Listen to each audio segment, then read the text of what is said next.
할렐루야. 네, 우리 좌우에 계신 분들하고 인사하겠습니다. 너무 잘 오셨습니다. 네, 감사합니다. 들어오시면서 보시면 여러분들 이름을 적는 이 페이퍼가 있었을 거예요. 여러분 이름을 적는 이유는 여러분 이 프로그램 자체가 우리 제자 훈련 프로그램 안에 있는 거기 때문에 수료를 원하시는 분들은 반드시 이름을 적으셔야 하고요. 그리고 이게 지금 9주 동안 진행이 될 겁니다. 9주 가운데 한 몇 번 정도는 나와야 수료했다라고 얘기할 수 있을 것 같아요. 9주 가운데. 네, 그렇죠. 한 7번 정도는, 한 2번은 봐드리고요. 7번 정도는 나와야 수료가 될 것 같아요. 그래서 7번으로 일단 정해두고요. 제가 이제 마음씨가 좀 착하니까 중간에 또 이제 구제할 수 있는 방법이 또 생길 수 있어요. 혹시나 수요일 날 무슨 일이 있어서 못 나오셨을 경우에는 몇 번까지 가능한지는 잘 모르겠습니다. 우리 인터넷에 바로바로 올라가요. 이틀 안에 올라가거든요. 그러니까 이 교재를 여러분 남편 되신 분, 아내 되신 분이 혹시 오늘 못 나오셨다 그러면 위에서 한 부를 가져가세요. 그래서 인터넷에서 강의를 들으시고 그 내용들을 메모한 것을 가지고 오시면요, 그걸 출석한 것으로 이제 인정을 이제 해드리겠습니다. 그렇다고 7번 중에 7번을 다 가지고 그렇게 오면 조금 애매했을 수 있으니까 좀 양심껏 이렇게 해주시면 될 것 같아요. 그래서 이걸 이제 수료하면 이렇게 도장을 이렇게 찍어드리거든요. 그래서 우리가 제자훈련이 어떻게 진행되어지느냐를 따라서 나중에 이제 직분을 받고 이제 하는데 이제 그걸 기준으로 이제 세워드리고 이렇게 할 겁니다. 그래서 우리가 이제 공부하는 것들이 이게 자주 오는 기회가 아니거든요. 그래서 특별히 예배 세미나 이 내용은 제가 전에 녹본동에 있었을 때 한번 했던 내용인데요. 제가 이걸 강의를 이번에 하면 제가 이 강의는 이번에가 마지막일 것 같아요. 왜냐하면 제가 지금 2단계를 가잖아요. 그러면 이제 계속 2단계가 끝나면 다음에 3단계가 가요. 그러면 2단계로 거꾸로 돌아와서 다시 제가 하진 않습니다. 자, 2단계를 이번에 못 하신 분들은 이제는 이제 제가 하는 게 아니라 우리 부목사님들이 강의를 다 나눠서 이제 하시게 될 거예요. 그러니까 어떻게 보면 지금 여러분들이 제가 이제 쭉 해 나가는 게 제가 하는 강의의 마지막 강의다라고 생각을 하시고 여러분들이 기회를 놓지 마시고 그냥 들으시면 좋을 것 같아요. 물론 제가 강의를 대단하게 잘해서 그런 내용은 아니고요. 제가 이제 직접 정리를 하고 있는 내용이니까 그렇게 아시면 좋을 것 같아요. 그래서 요 예배 세미나는 제가 직접 만든 건 아니고요. 예배에 대한 좋은 책이 있어서 그 책들을 제가 보면서 이제 제가 정리를 한 것이다라고 생각을 하시면 될 것 같습니다. 이제 1장부터 볼 텐데 제가 좀 여쭤보고 싶어요. 지금 들어오시면서 이제 강의안을 한 부씩 가지고 들어오셨는데 이 한 부씩 가지고 계시면 집에 가서 이렇게 철을 이렇게 해 놓으시나요?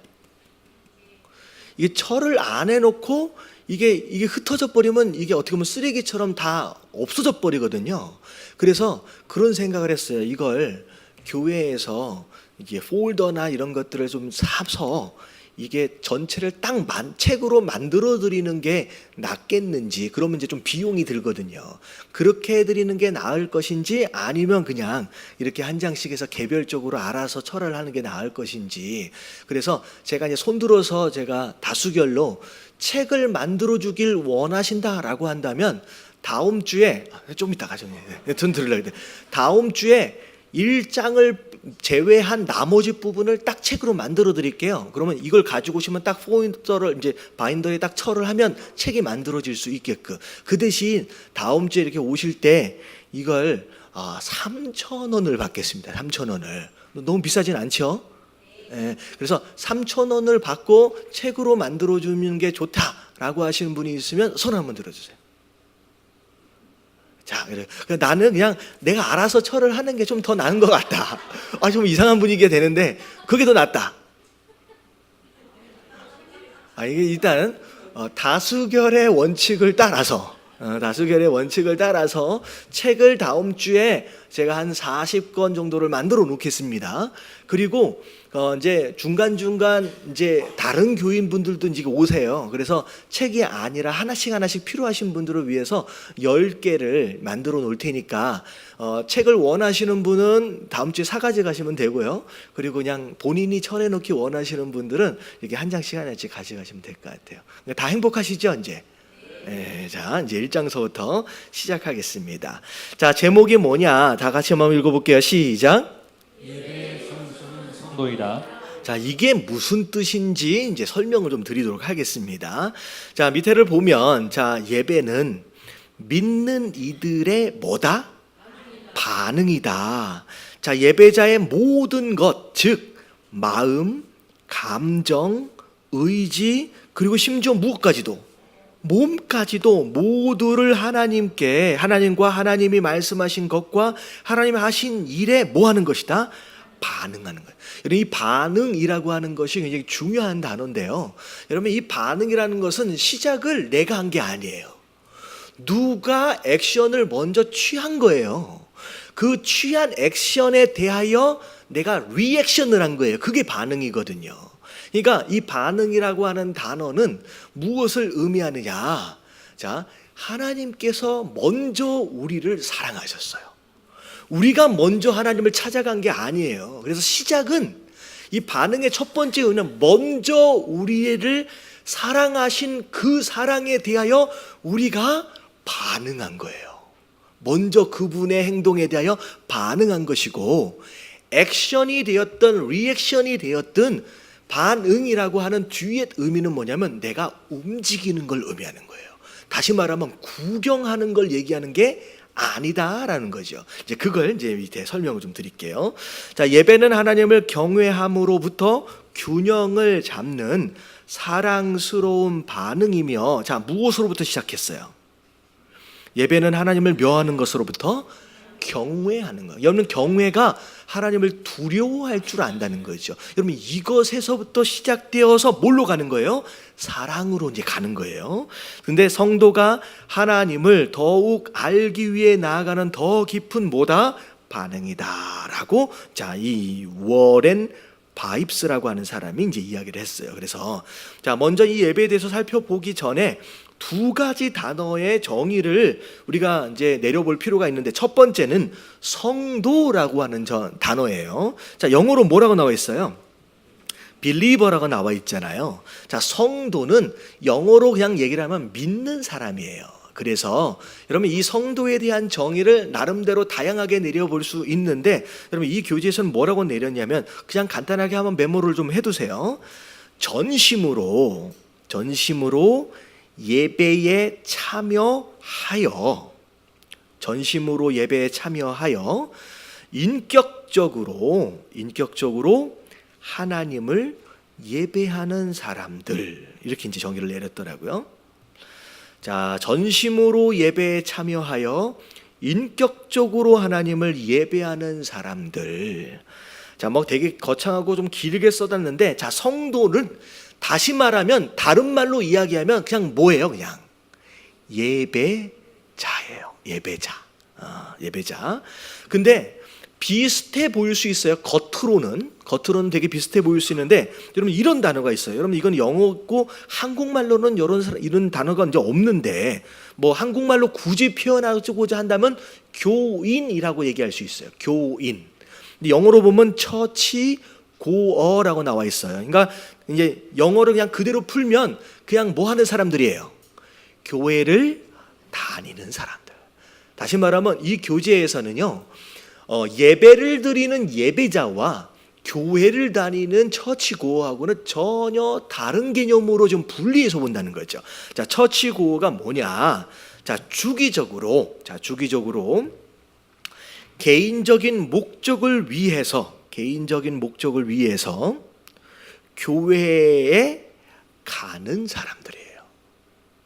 교회에 가는 사람들. 과연 교회를 다니는 사람이냐 아니면 성도냐라고 하는 것이 교회 안에서 내가 어떻게 예배하느냐라고 하는 것을 통하여서 이제 분별이 된다라고 하는 건데, 여러분, 그 뭐가 되어져야 한다는 거예요? 철치 고예요, 성도예요? 네, 성도가 되어져야 한다는 거죠. 근데 성도가 어떻게 되어져야 하느냐, 이제 지금부터 이제 얘기를 하겠습니다. 자, 우리 예배의 현 주소, 물론 아닌 분들도 계시지만 많은 분들이 이런 상태에서 예배를 드리는 경우들이 있다는 거죠. 자, 첫 번째가 뭐냐면, 자, 예배를 뭐 하는 사람들이에요? 여러분, 구경하고 평가하는 관객의 입장에 있는 사람들이 있어요. 자, 어떻게 보면 예배를 구경하는 걸 이제 멈춰야 되는데, 자, 우리가 쓰는 말들 중에 하나가 뭐냐면, 여러분, 예배를 보는 게 맞아요? 예배를 드리는 게 맞아요? 여러분, 드리는 게 맞아요. 이게 이제 입에 붙어서 우리 예배 보러 가자라고 쉽게 표현이 되어지는데, 예배는 절대 관람하는 게 아니에요. 여러분, 예배를 보는 게 아니라 예배를 뭐 하는 것이다? 드리는 것이다. 누구에게? 하나님께 드리는 거예요. 그래서 예배를 드리는 목적만 생각을 해도 예배를 드리는 거기 때문에 우리가 받는 것이 우선순위가 아니에요. 하나님께 무엇인가를 드리는 것 자체가 예배의 근본적인 우선순위에서의 목적이라는 거죠. 그래서 우리가 더 이상 예배를 구경하거나 평가하는 관객이 되어져서는 안 된다는 거죠. 그래서 앞에서 찬양을 막 인도를 하면 와, 오늘 찬양이 괜찮네 라고 평가하면 안 돼요. 그냥 앞에서 찬양을 하는 것은 여러분들에게 이게 공연을 보여드리는 게 아니에요. 여러분, 함께 찬양할 수 있도록 인도해 가는 것이기 때문에 여러분, 이것이 평가되어져서는 안 됩니다. 그리고 설교를 할 때도 마찬가지예요. 여러분, 설교를 들을 때 여러분, 설교를 평가하는 건 여러분 언제까지 하면 되냐면요, 여러분, 교회를 정하기 전 1, 2주 정도만 하면 돼요. 무슨 얘기인지 아시겠죠? 물론 그것도 설교를 평가해서는 안 되겠지만, 아, 내가 이 교회를 다녀야 되겠다, 아니겠다라고 하는 것을 분별하기 위해서 결정하기 전 1, 2주 정도는 할 수 있지만, 등록을 하고 결정을 한 이후에는 그 다음부터는 설교를 평가하면 된다, 안 된다? 안 된다. 이게 저 때문에 그런 게 아니라 평가하기 시작하면 무슨 상황이 벌어지냐, 지금 목사가 하고 있는 이 이야기가 여러분 손영철 목사의 이야기가 되는 거예요. 여러분, 이게 누구의 말씀이 되어줘야 돼요? 여러분, 하나님의 말씀이 되어지려면 여러분 평가하는 걸 빨리 포기해야 돼요.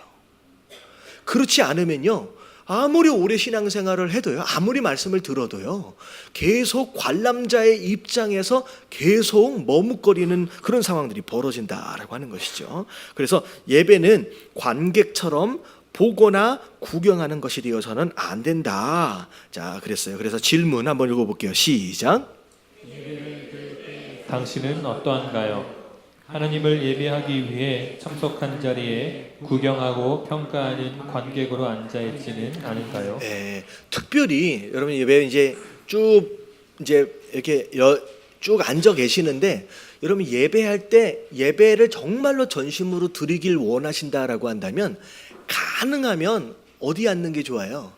예, 앞자리에 가능하면 앉으시는 게 좋아요. 이유가 뭐냐면 앞에서 지금 목사가 뭐라고 얘기를 하고 있는지에 집중하는데, 내 앞에 누군가가 더 있으면요, 그 사람이 움직이는 것을 따라서, 그 사람이 행동하는 것을 따라서 계속 내가 뭘 받게 돼요? 이게 방해를 받게 된다는 거죠. 그래서 찬양을 할 때도 그렇고 말씀을 들을 때도 그렇고 가능하면 내가 하나님 앞에 드리는 예배를 방해받지 않도록 가급적이면 이제 앞쪽으로 이제 좀 앉아주시는 게 굉장히 좋습니다. 그래야지 이렇게 딱 앉아있다가 누군가 이렇게 옆으로 왔다 갔다 하면 왜 저 사람이 왔다 갔다 할까? 별 생각이 다 들거든요. 그러니까 그런 것들을 이제 미연에 방지하기 위해서 가능하면 이제 앞쪽으로 앉으시는 게 이제 좋아요. 뭐 그렇다고 다음 주에 이렇게 쫙 다 앞에마다 앉으시면 되게 애매하긴 하겠지만, 이렇게 좀 적당히 이제 앞으로 좀 방해받지 않도록 앉으시면 좋을 것 같습니다. 자, 그리고 두 번째, 자, 어떤 예배가 있냐면 과도하게 강요된 수동적인 예배가 있어요. 움직이지 않고 가만히 머물러 있는. 그래서 옛날에 이제 약간 구약적이라고도 얘기할 수 있는데, 전통적인 예배를 보면, 자, 구약의 예배를 보면 이랬어요. 짐승을 누가 가지고 와요? 짐승을 누가 가지고 오냐면 백성이 가지고 와요. 그리고 나서 짐승의 각을 뜰 때 여러분 목을 베고 배를 가르는 데까지는 누가 해요? 여러분 레위기를 보면 제사장이 하지 않아요.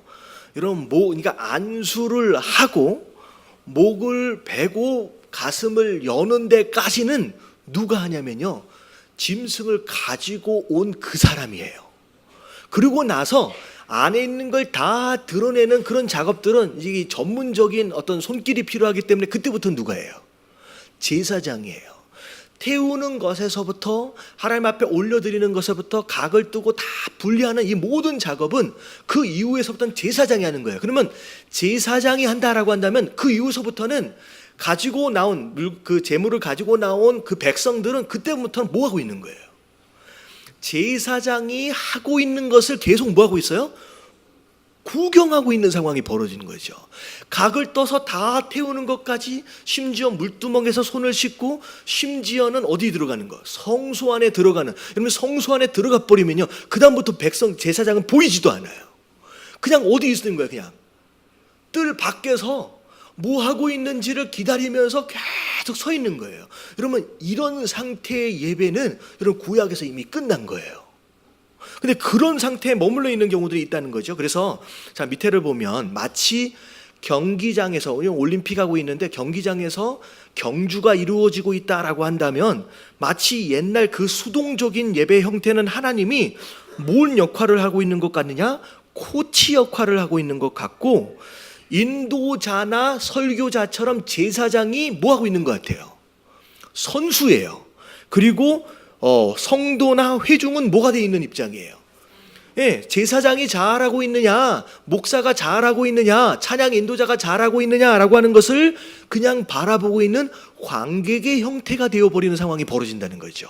근데 이런 모습 또한 온전한 모습이 아니다라는 거죠. 그래서 자, 그 다음 내용을 보면 현대, 자, 신약적으로 넘어와서의 예배를 보면 자, 지성소와 성소를 가리고 있던 휘장은 어떻게 돼버렸다? 이제 찢어져 버렸다는 거예요. 그래서 누구든 예수 그리스도의 능력을 가지고 하나님 앞에 직접 나아갈 수 있을 뿐만 아니라, 자, 우리를 뭐라고 부르시냐면 베드로전서 2장 9절 말씀 같이 한번 읽어볼게요. 시작.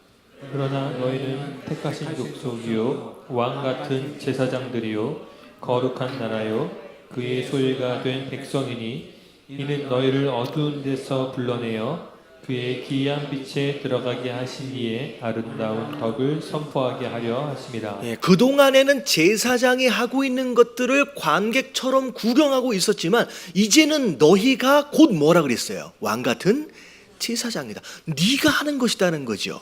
그래서 자, 이제 현대적인 예배, 온전한 예배, 성경적인 예배로 가면 자, 하나님만이 유일한 무엇이 되시냐? 관객 되시는 거예요. 하나님만이 유일한 관객 되시고, 자, 인도자가 되었든 설교자가 되었든 목사가 되었든 그 사람도 곧 뭐예요? 선수예요. 그리고 회중도 성도도 곧 뭐예요? 선수예요. 어떻게 보면 목사는 선수임과 동시에 성도들의 예배를 돕는 도우미 역할을 하는 바로 그런 자라는 거죠. 그래서 성도가 마치 관객이 되어져서 구경하는 게 아니라 오히려 경기장에서 실제로 뛰어야 할 선수는 누가 되어져야 한다? 목사가 아니라 바로 우리가 회중이 되어야 한다. 성도가 되어야 한다라는 거죠. 그래서 유일한 관객은 누구뿐이다? 하나님이라는 거예요.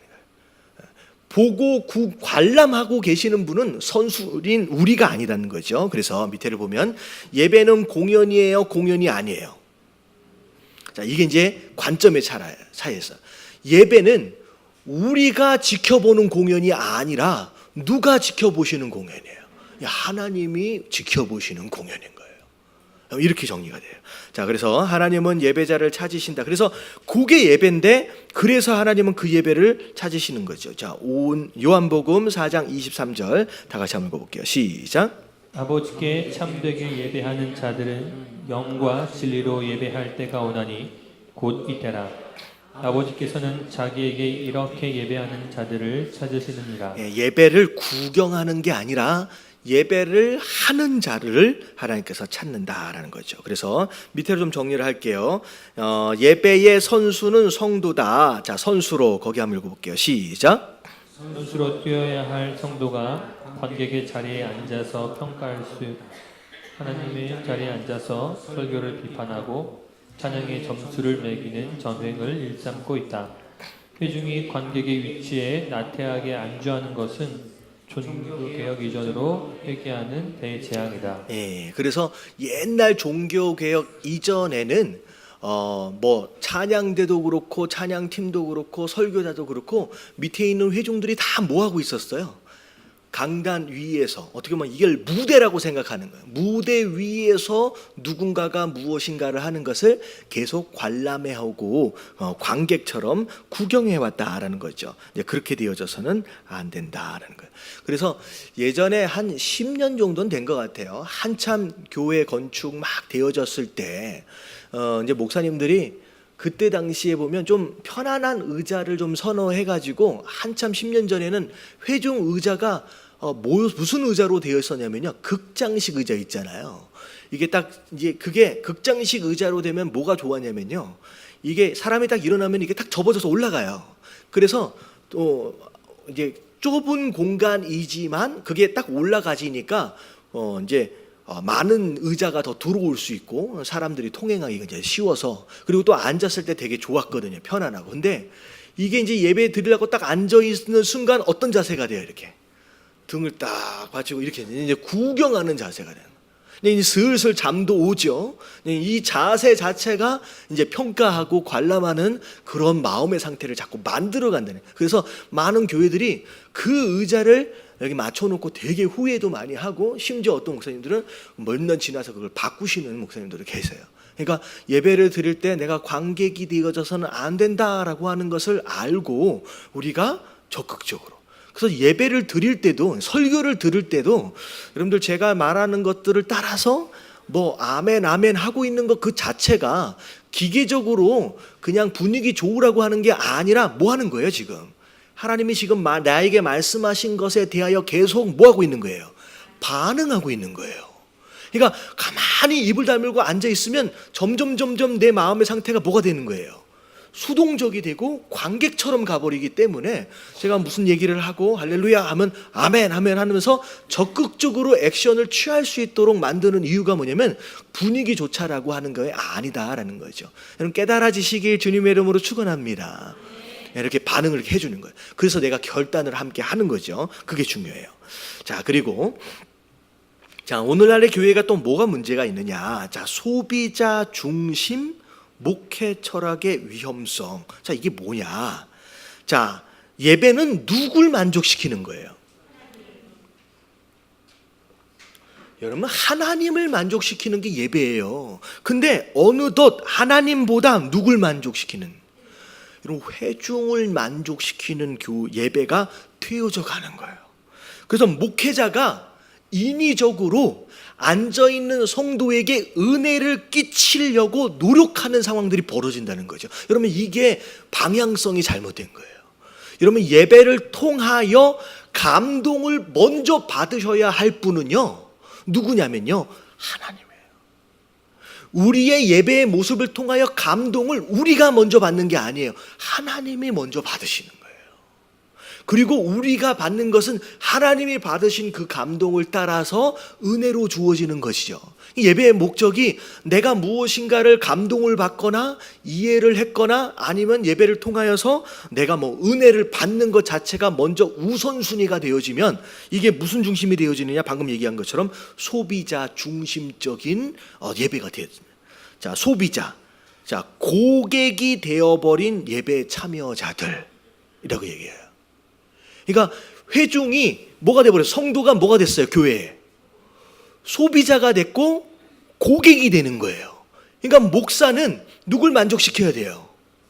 계속 성도를 소비자로서 고객으로서 만족을 시켜야 되는 상황들로 함정에 빠져들어가게 되는 거예요. 근데 이게 이렇게 되면 이 교회는 무슨 중심적인 교회가 되느냐? 인본적 교회가 되는 거예요.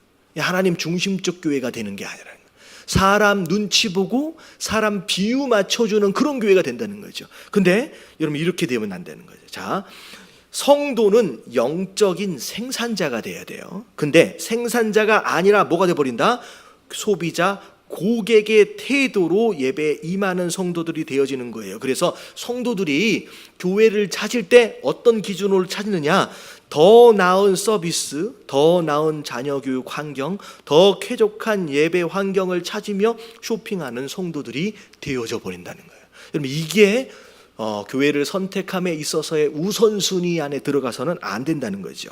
자, 베드로전서 2장 5절 말씀 같이 한번 읽어볼게요. 시작. 너희도 산돌같이 신령한 집으로 세워지고 예수 그리스도로 말미암아 하나님이 기쁘게 받으실 신령한 제사를 드릴 거룩한 제사장이 될지니라. 자, 거룩한 제사장이 되라라고 말씀을 하시는데, 자, 누굴 기쁘시게?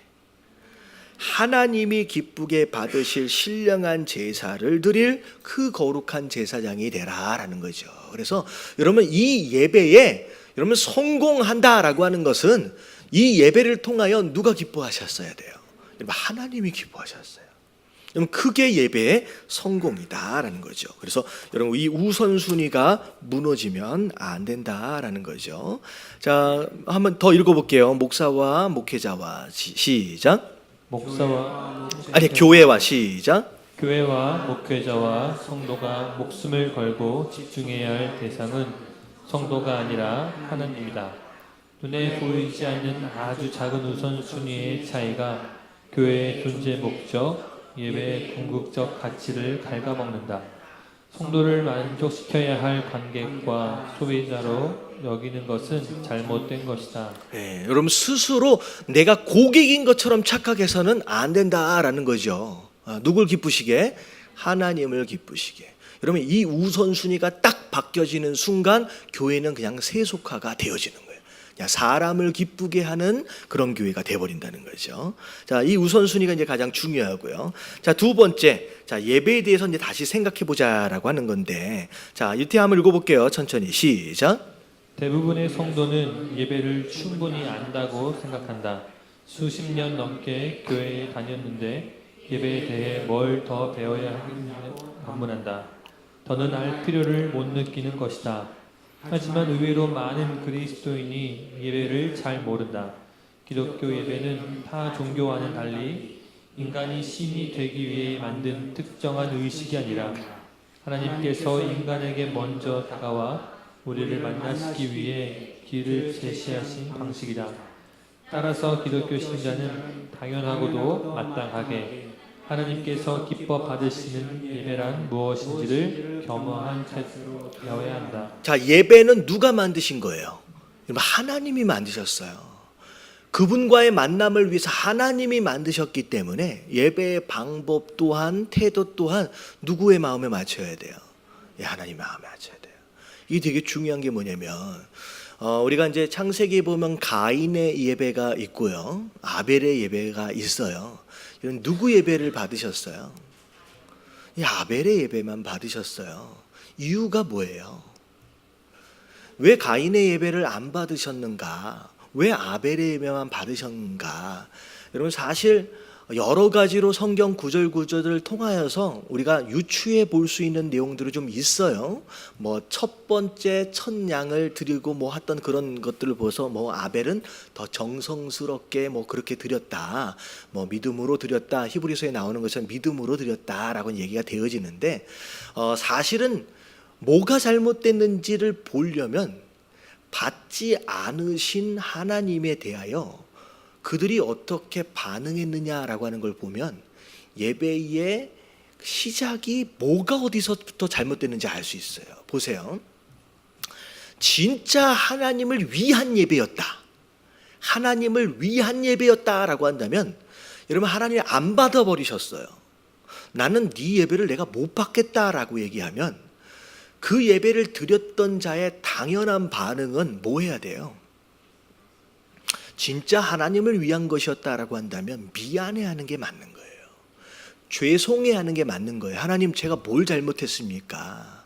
하나님 제가 예배를 뭘 잘못 드렸습니까? 하나님 정말 죄송해 할 줄 알고 미안해 할 줄 알고, 그리고 어떻게 보면 진짜 하나님 받으실 수 있도록 하기 위해서 잘못된 것을 알고 고치려고 하는 마음이 생겨야 되는 거죠. 근데 가인은 받지 않으시는 하나님을 향하여서 뭐라고 했어요? 어떻게 했어요? 반응을. 낯빛이 변했대요. 화를 냈대요. 그러니까 받지 않으시는 하나님을 향하여 분노를 표시했다라고 하는 것, 그거만 봐도요, 그 가인의 예배는 처음부터 하나님을 위한 예배가 아니었어요. 누구의 만족을 위한 거였다? 자기 만족을 위한 거예요. 여러분, 나를 만족시키기 위한 예배가 되어지면요, 그럼 받지 않으시는 하나님을 향하여 오히려 거꾸로 당신이 뭔데 내 예배를 안 받아? 라고 분노하는 상황이 벌어진다는 거죠. 그러니까 뒤의 모습을 보면 앞에 이 사람이 어떤 마음을 가지고 있는지를 알 수 있어요. 근데 앞에 시작할 때는요, 사실 솔직히 내 마음이 어떤지 잘 모르거든요. 여러분들 예배를 드릴 때도 마찬가지예요. 내가 어떤 마음으로 예배를 드렸느냐라고 하는 것을 잘 보세요. 그래서 내가 만족하지 못한 때, 아니면 진짜 하나님을 만족시켜야 된다라고 할 때의 이런 복잡한 개념 안에서 여러분이 스스로 어떤 생각과 어떤 마음가짐을 갖느냐라고 하는 걸 잘 들여다보면, 이건 나의 만족을 위한 예배다, 아니면 하나님을 위한 예배다라고 하는 것을 조금이라도 우리가 분별할 수 있다라는 거죠. 그래서 분명한 건 뭐냐면, 예배는 하나님이 길을 주신 거예요. 나를 만날 수 있도록 하나님께서 제정해 주신 것이다 라고 한다면, 그 방법이 되었든 그 뭐가 되었든 누구의 생각대로예요? 그분의 뜻을 따라서요. 나는 최선을 다했는데요, 이렇게 할 수 있는 게 아니다라는 거예요. 이해가 좀 되어지세요? 안 되어지시는 느낌인데 약간. 예를 들어서 저는 그렇지는 않지만, 저는 못 먹는 게 없어요. 별로 없는데, 못 먹는 거, 저는 이렇게 개고기는 잘 못 먹어요. 못 먹어요. 냄새도 좀 저에게 싫어하거든요. 근데 목사님 이거 너무 좋아요 하면서 맨날 가지고 와요. 그러면 저를 위한 거예요? 그 가지고 왔는데, 아니 목사님, 성도가 가지고 왔으면 좀 먹어줘야 되는 거 아닙니까? 라고 한다면, 여러분 이건 저를 위해 가지고 온 게 아니죠. 이게 적당한 설명이었는지는 잘 모르겠지만 뭔 얘기인지 아시겠죠? 받으시는 분 입장에서 우리가 생각해야 된다는 거죠. 이게 분위기가 좀 이상한 것 같아. 이게 설명이 잘 안 되나 이게? 자, 이게 볼게요. 자, 그래서 하나님 제시하셔서 하나님의 방법으로 드려야 돼요. 그래서 우리 마음 가운데 그런 겸손함과 겸허한 자세가 이제 필요한데, 자, 밑에 이제 되게 중요한 내용들이 나와요. 자, 예배를 제대로 아는 성도는 믿음 없고 무기력한 삶을 살지 않는다. 그것은 뭐하다? 불가능하다. 여러분, 예배를 제대로 알고 드리는 사람이 믿음이 없어서 무기력한 삶을 산다. 여러분, 이건 될 수가 없는 얘기예요. 다시 말하면 내 삶 가운데 믿음이 흔들리고 여러분 무기력해지기 시작했다라고 한다면, 일단 뭐에 문제가 생긴 거예요? 여러분, 예배에 문제가 생긴 거예요. 여러분, 한국 교회가 점점 어려워지는 이유는 사실 뭐에 문제가 생겼어요? 지금 예배에 문제가 생긴 거예요. 여러분, 내 삶 가운데 자꾸 시험이 들고 뭐 한다? 여러분, 뭐에 문제가 생긴 거예요? 여러분, 다른 게 아니라 예배에 문제가 생긴 거예요. 예배. 자, 예배면 족하다, 예배면 다 된다, 예배면 충분하다. 여러분, 참된 예배자가 되었다라고 한다면 이미 모든 게 다 이루어진 거예요. 예배에서 시작해서 예배에서 끝나요. 그래서 우리 교회의 첫 번째 구호가 뭐냐면 뭔지 아세요? 예배가 모든 것의 길이 되게 하라. 여러분, 예배가 모든 것의 길이 되게 하라는 것은 시작부터 끝까지 뭐로 시작해서 뭐로 끝나요? 여러분, 예배로 시작해서 예배로 끝나. 예배가 전부예요. 자, 그래서 이제 밑에 설명을 보면, 자, 1번을 볼게요. 자, 광야를 지나면서 깊어지는 예배. 자, 절박함 속에서만 느끼는 예배의 가치가 있다는 건데, 자, 욥기 23장 8절부터 10절까지 같이 한번 읽어볼게요. 시작. 그런데 내가 앞으로 그가 아니 계시고 뒤로 가도 보이지 아니하며 그가 왼쪽에서 일하시나 내가 만날 수 없고 그가 오른쪽으로 돌이키시나 배울 수 없구나. 그러나 내가 하는 길을 오시니 그가 나를 단련하신 후에는 내가 순금같이 되어 나오리라. 예. 욥이 하나님을 찾는데 이리저리 찾아도 하나님 안 계시는 것 같아요. 어떻게 보면 그 전까지만 해도 항상 예배하면 항상 만나 주셨던 그 하나님, 어느 순간에서 하나님이 갑자기 침묵해 버리시고 갑자기 사라져 버린 것 같은 그런 느낌. 근데 오히려 이런 갈급함과 절박함 속에서 예배가 얼마나 중요하냐라고 하는 거에 대한 가치를 절실하게 느끼게끔 해주실 때가 있다라는 거죠. 그래서 우리 예배 안에서 굉장히 중요한 것들 중에 하나가 뭐냐면, 전에 제가 이제 그런 말씀을 드렸어요. 익숙하다라고 하는 것이 좋을 수도 있지만 우리에게 뭐가 될 수도 있다. 독이 될 수도 있다는 거죠. 그래서 언제나 그냥 나아가면 만날 수 있는 그분이다라고 생각을 하는 순간 이 예배 자체의 가치가 그냥 떨어지는 거예요. 근데 쉽게 만날 수 있는 분이 아니다라고 하는 경험이 있는 자는요, 그러면 이 자리가 얼마나 귀한 자리인지를 안다는 거예요. 네. 그 다윗이 그런 시를 쓴 적이 있어요. 내가 성전에 올라가는 그 길이 얼마나 기뻤었는지 내가 그때가 너무 간절하고 사모하는 마음이 든다는 그런 표현을 한 적이 있어요. 언제나 마음만 먹으면 올라갔었던 그 성전이요, 지금 사울에게 쫓겨 다닐 때는 어떻게 해요?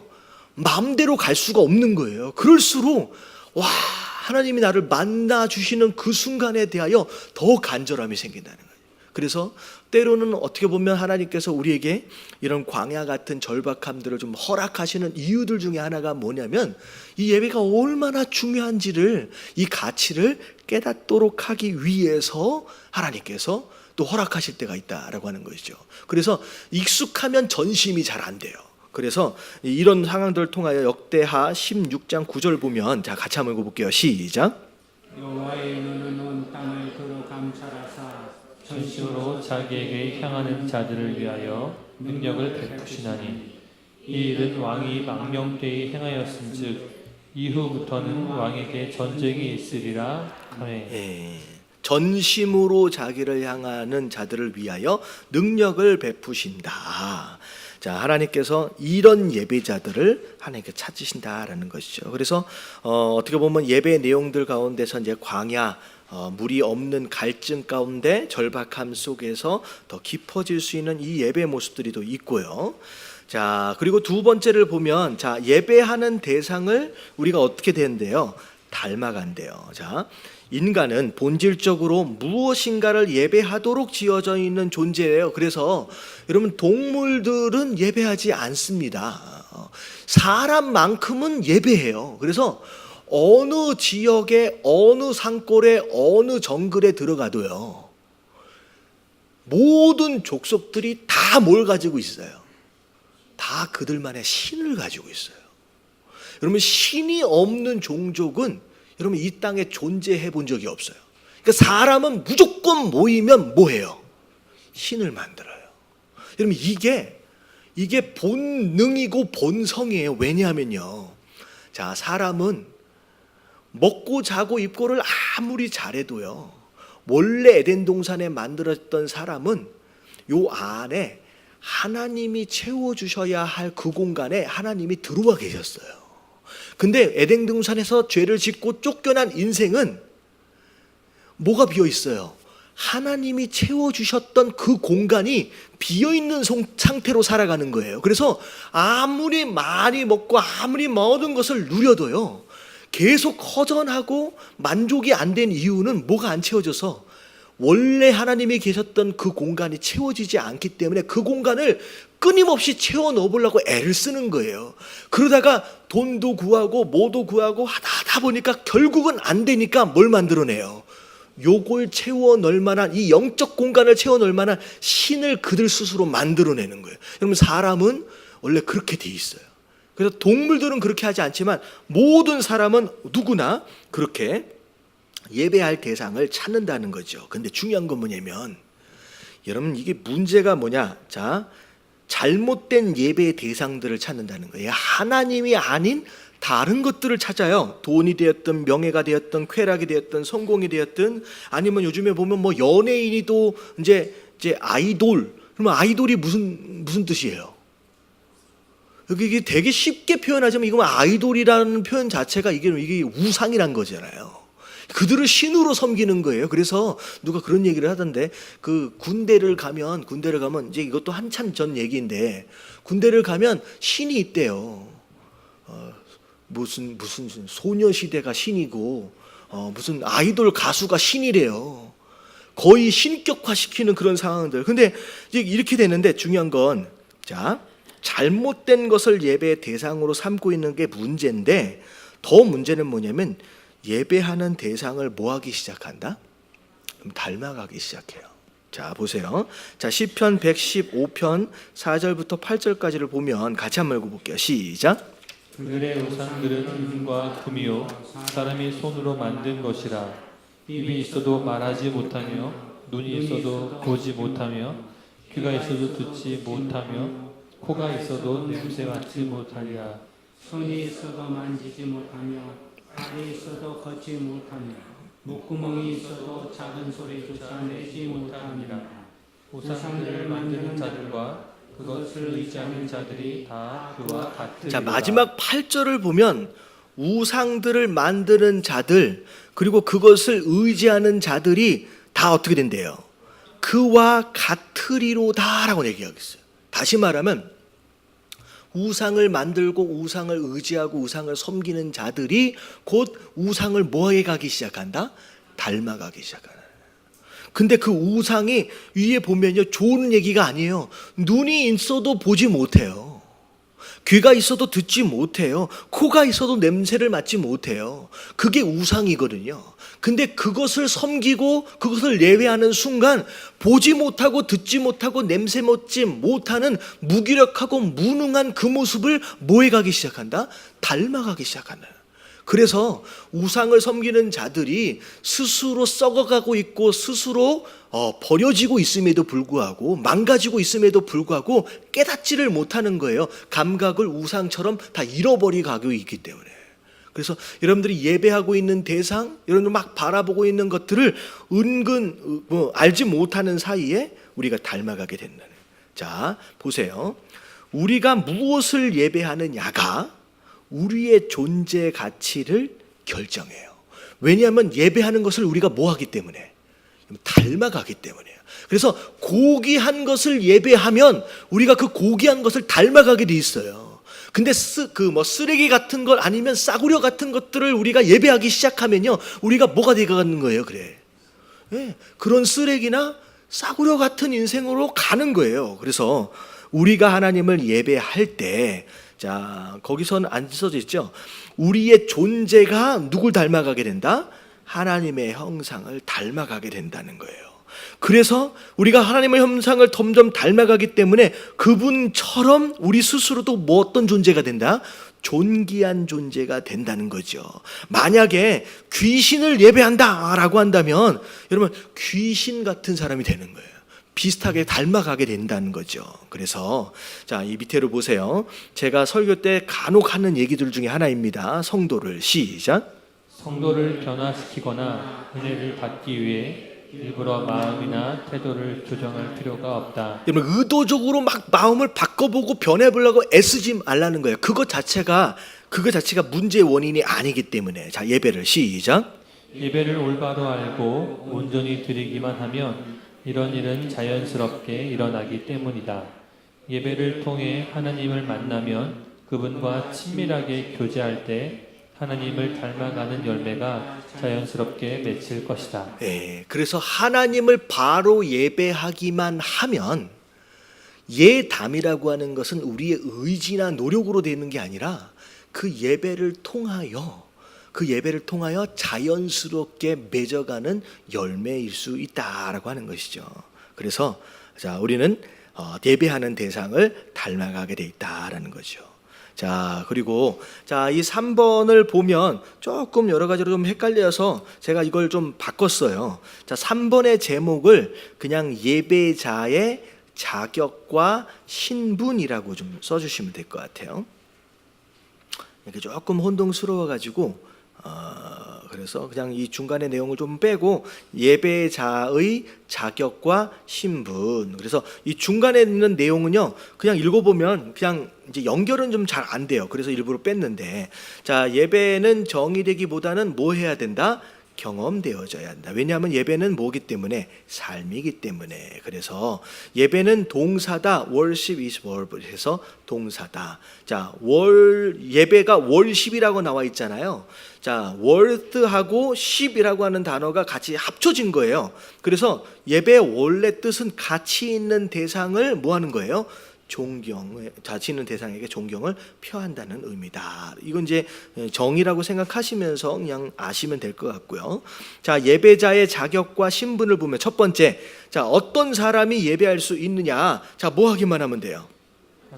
그러면 하나님 자녀만 되면 돼요. 여러분, 이게 신분이에요. 뭔가를 대단하게 열심히 해야지만 예배를 드릴 수 있는 게 아니라는 건데, 자녀가 되는 건 곧 뭐 하는 것이냐, 뭐 어떻게 하면 되는 것이냐. 자, 요한복음 1장 12절만 읽어볼게요. 다 같이 시작.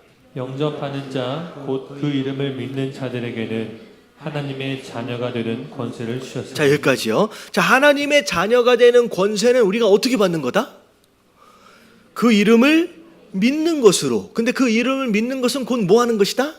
영접하는 것이다. 그러니까 예수 그리스도를 우리의 마음 가운데 주인으로 영접했다라고 한다면 그게 곧 믿음이고, 그게 곧 뭐가 되는 거예요? 하나님의 자녀가 되는 권세를 받는 거죠. 그래서 예배를 드릴 때 뭐 해야 되고 뭐 해야 되고 뭐 해야 되고 여러 가지 조건들이 필요한 게 아니라 그저 그냥 뭐만 가지고 나가는 거예요. 믿음만 가지고 나가는 것이다 라는 거죠. 왜냐하면 그것 자체가 하나님 자녀 되어짐에 있어서 유일한 충분 조건이기 때문이다 라는 거죠.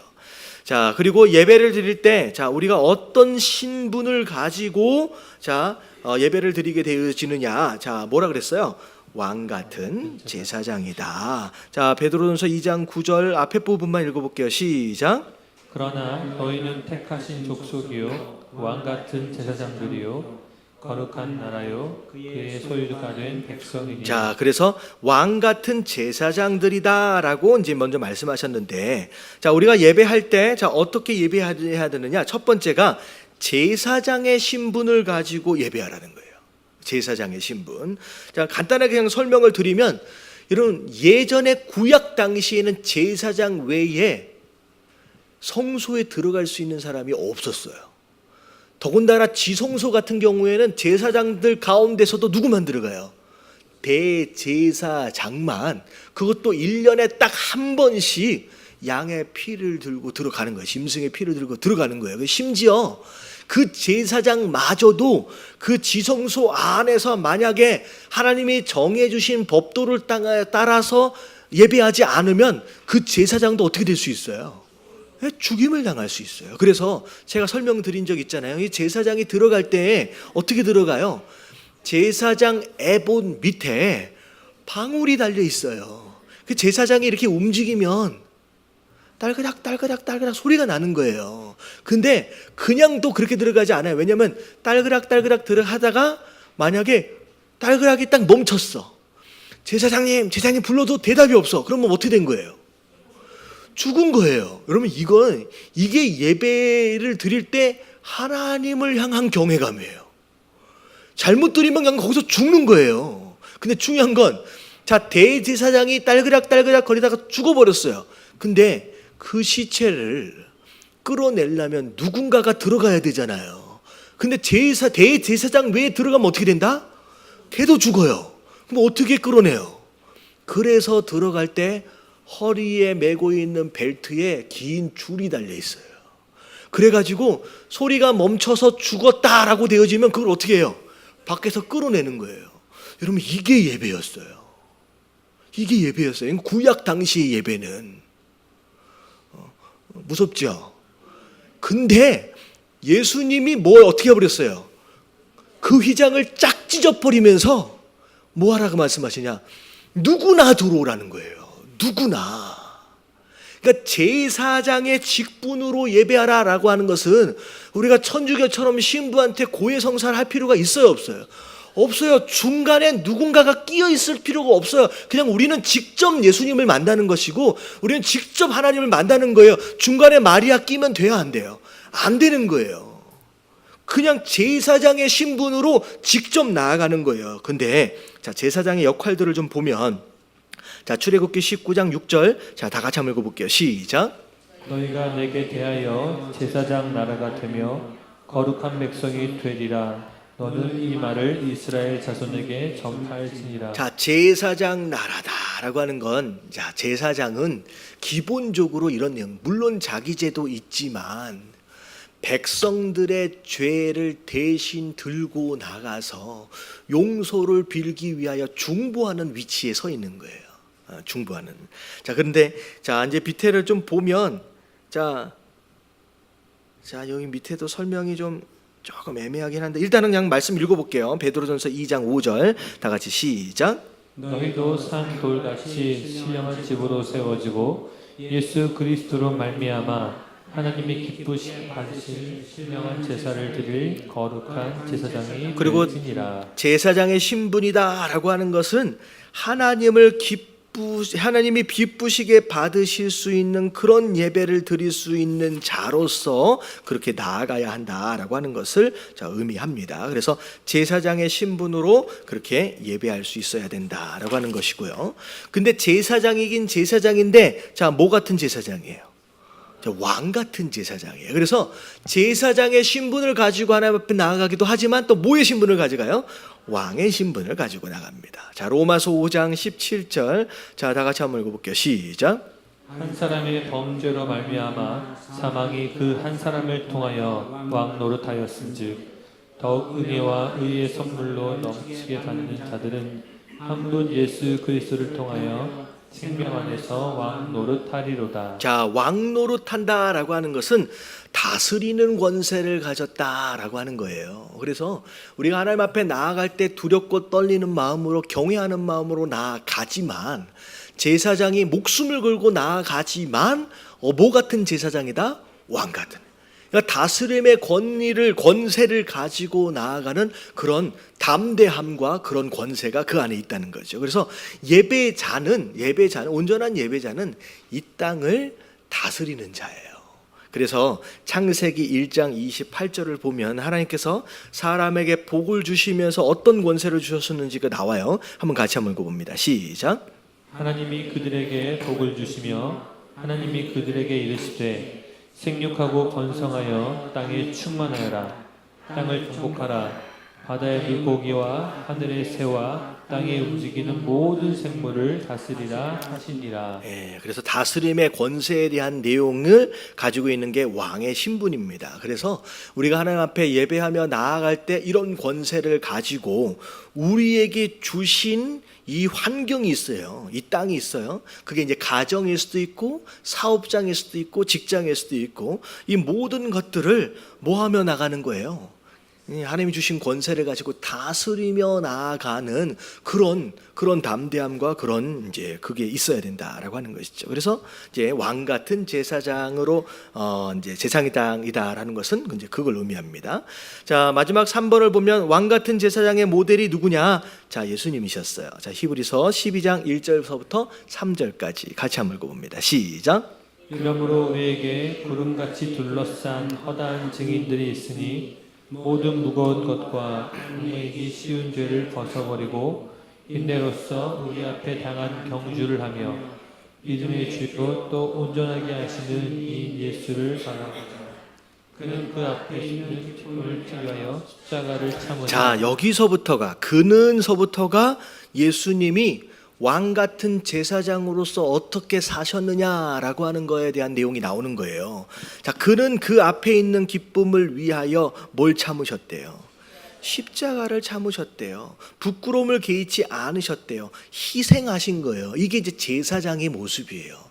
내 죄뿐만 아니라 누군가의 죄까지도 중보하며 나아가는 자의 모습, 이게 이제 희생하며 나아가는 제사장의 모습이거든요. 자, 근데 하나님 보좌 우편에 앉으셨느니라. 그러니까 희생하는 것으로 끝나버리는 게 아니라 그것으로 인하여 지금 어디 앉아 계세요?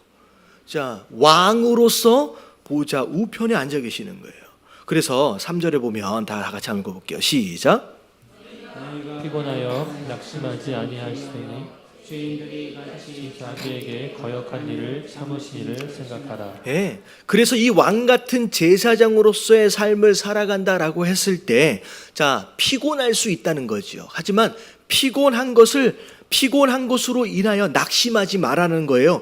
예수님이 그렇게 제사장으로서 왕으로서 살으셨던 모습들을 생각해서 너희도 한번 살아봐라라고 이제 모델을 이제 보여주는 거죠. 자, 디모데후서 1장 8절 말씀 다 같이 한번 읽어볼게요. 시작. 그러므로 너는 내가 우리 주를 증언함과 또 주를 위하여 갇힌 자를 부끄러워하고 오직 하나님의 능력을 따라 복음과 함께 고난을 받으라. 자, 이건 누가 얘기한 것이냐?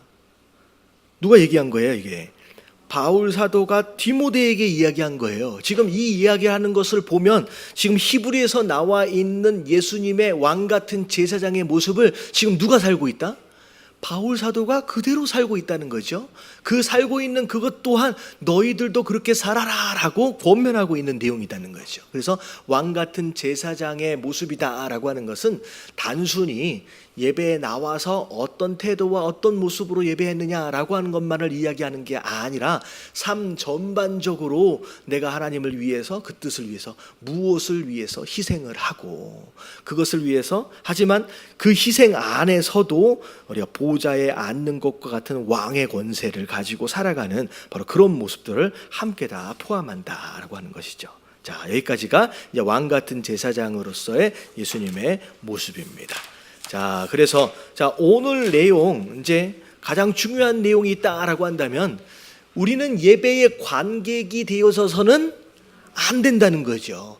예배는 보는 게 아니고 뭐 하는 것이다? 드리는 것이다. 예배에 가장 우선되어져야 할 목적은 내가 기쁜 게 아니라 누가 기뻐야 돼요? 하나님이 기뻐야 돼요. 그래서 예배에 성공을 했다라고 하는 것은 그냥 내가 은혜를 받았고 내가 감동을 받았다라고 하는 것이 기준이 아니라 누가 감동을 받는 거예요? 하나님이 감동을 받고 하나님이 기뻐하셨으면 그게 예배에 성공한 것이다라고 하는 것이죠. 그래서 우리 교회의 예배도 마찬가지예요. 절대 우리가 예배하는 성도가 고객이 되어져서는 된다, 안 된다? 안 된다는 거예요. 고객, 우리가 소비자가 되어져서는 안 된다는 거예요. 그래서 교회가 소비자를 만족시키고 고객을 만족시키는 쪽으로의 방향을 가지면 그러면 이 교회는 누구 중심의 교회가 되는 거예요? 그러면 인본주의죠. 사람 중심의 교회 되는. 이런 모든 예배도 마찬가지고 사역도 마찬가지고 누굴 기쁘시게 해드려요? 하나님을 기쁘시게 해드려야 한다라고 하는 것서부터 정리가 되어져야 되는. 그래서 하나님과 우리와의 관계가 먼저 어떤 방향으로 나아가는 것이냐라고 하는 것이 더 먼저 정리되어지고 난 뒤에 그 다음에 우리가 사람들을 향하여 어떻게 할 것이냐라고 하는 걸 그 다음에 생각해야 되는 거지. 그러면 사람을 어떻게 할 것이냐라고 하는 것이 먼저 되어지기 시작하면 교회는 거꾸로 가게 된다라고 하는 것이죠. 그래서 자, 그게 이제 오늘 말씀 안에서 가장 중요한 내용입니다. 자, 그래서 자, 오늘 내용은 여기까지 좀 마무리를 하고요. 다음 주부터 이제 조금씩 예배 안에 필요한 가장 중요한 태도서부터 해서 하나씩 이제 짚어갈 거예요. 자, 오늘 내용 이렇게 들어보니까 다 아시는 내용이었을 것 같아요. 다 아시는 내용이죠. 근데 좀 새롭게 좀 접근하는 어떤 방향성들이 좀 있었을 거예요. 그래서 우리가 이제 이걸 하는 이유는 뭐냐면 매일 드리는 예배가 굉장히 중요해요. 그러니까 예배가 전부라 그랬잖아요. 예배가 길이라 그랬잖아요. 예배를 성공을 하면 다 풀리게 돼 있어요. 여러분, 예배에 성공하는 사람은 절대 시험 들지 않아요. 예배에 성공하는 사람은요, 자빠지지 않아요. 무기력해지지 않고요. 예배에 성공하는 사람 우울증 걸리지 않아요. 여러분, 예배가 전부예요. 그러니까 내가 뭐가 문제가 생겼다라고 한다면 뭘 점검해야 되느냐? 내가 지금 예배를 제대로 드리고 있느냐라고 하는 걸 잘해야 돼요. 그리고 더군다나 여러분, 예배에 더 생각을 잘해야 되는, 더 신경을 더 많이 써야 되는 사람들은요, 죄송하지만 여기에는 목사님들, 여기 있는 전도사님들, 사역자들, 장로님들, 교회 오래 다녀서 이 모든 것들이 이미 익숙해 있는 사람들일수록 이걸 더 신경을 써야 돼요. 왜냐하면 익숙한 것으로 말미암아 내가 되게 잘하고 있다고 착각하게 돼 있거든요. 특별히 앞에 나와 있는 제가 제일 위험한 거예요. 무슨 얘기인지 아시겠죠? 제가 이 말씀을 준비하면서 제가 끊임없이 저를 돌아볼 수밖에 없는 게 뭐냐면, 저는 예배 때마다 항상 어디 있어요? 앞에 나와서 제가 말씀을 전해요. 그렇기 때문에 어떻게 보면 제가 예배를 가장 실패할 가능성이 높은 사람이에요. 그렇기 때문에 더 많이 드리고 익숙하다라고 해서 나는 잘하고 있다라고 착각해서는 안 된다라고 하는 거죠. 그래서 이번 기회를 통하여 우리 여러분들의 예배의 성적표를 좀 스스로 조금 이제 매겨볼 수 있으면 너무 좋을 것 같아요. 할렐루야. 우리 좌우에 계신 분들에게 인사 좀 해주세요. 예배가 전부랍니다.